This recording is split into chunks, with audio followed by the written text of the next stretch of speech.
ရှာလိုက်ရတာဆရာရာကလောင်နာမည်နဲ့မေးတော့တရားမှမသိလူနာမည်နဲ့မေးမှဆိုင်ဆိုင်မြတ်ကိုရောက်လာတော့ဆရာကြီး ဟုတ်ပါပြီကဲလားလွေးတော့တော့မလား တော့မတော့ပါနဲ့ဆရာတော့ပါ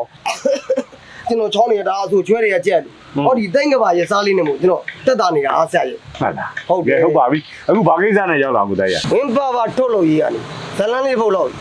ရေးခန့်ညင်လို့ပါဆရာအဲ့ဇလန်းလေးဖို့လို့ကျွန်တော်ရေးပြပါလား ရှိတာရေးပြလို့ရပါတယ်ကိုသားကြီးကကျွန်တော်အခုရေးနေတဲ့အချစ်ကမုန်းစရာလားပြီး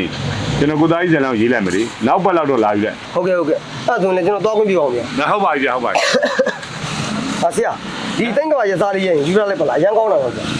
ကိုသားကြီးကလာနောက်နေပြောတယ်ချောင်းစိုးနေတာကိုသားကြီးတွေဗျာကိုသားကြီးပဲဟောဒီတိန်းကပါလို့ရက်ပြီးတော့ခင်ဗျားပဲပြအောင်ကူလိုက်ရော့ ဟုတ်ကဲ့ကဲကျွန်တော်တောင်းခွင့်ပြပါဦး ဟုတ်ကဲ့နောက်ပတ်လာပြီလေနော် ဟုတ်ကဲ့ဆရာဟုတ်ကဲ့ဆရာ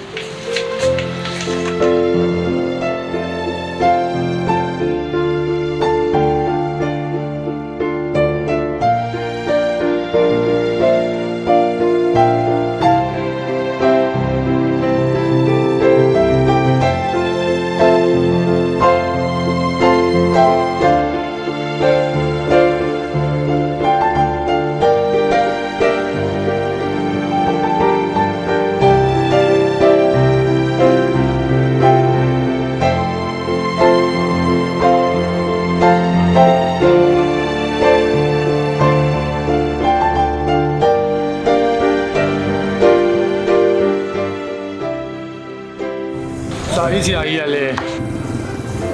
ဒီမငယ်လေးတို့သားမိကြောင်းကိုစိတ်ဝင်စားနေနေတူတယ်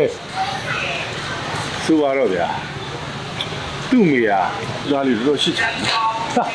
ချစ်တာတော့ပြောမနေနဲ့စာရေးဆရာကြီး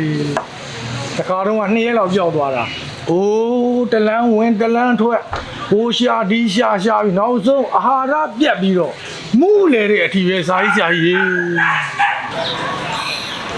အဲ့ဒါပဲယူတာမိဘပြစ်တာယူတာတော့ပြစ်တာ ဒါပေမဲ့ကျွန်တော်လည်းတခုစဉ်းစားနေတာဘာစဉ်းစားတော့ဆိုသူ့သားလေးအဝတ်တွေရှော်ပေးတယ်သူ့သားလေးတနခါလေးလည်းတရုတ်တရားလေးလိမ့်ပေးတယ်ကျွန်တော်သူ့ကိုဘယ်လိုယုံလို့ယုံရမှန်းမသိတော့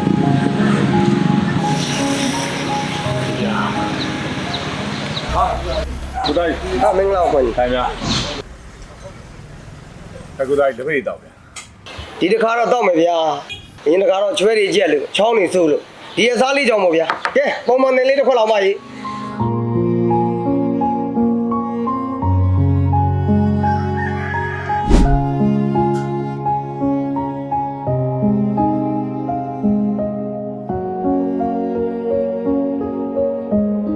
ဆရာဘာလေးစဉ်း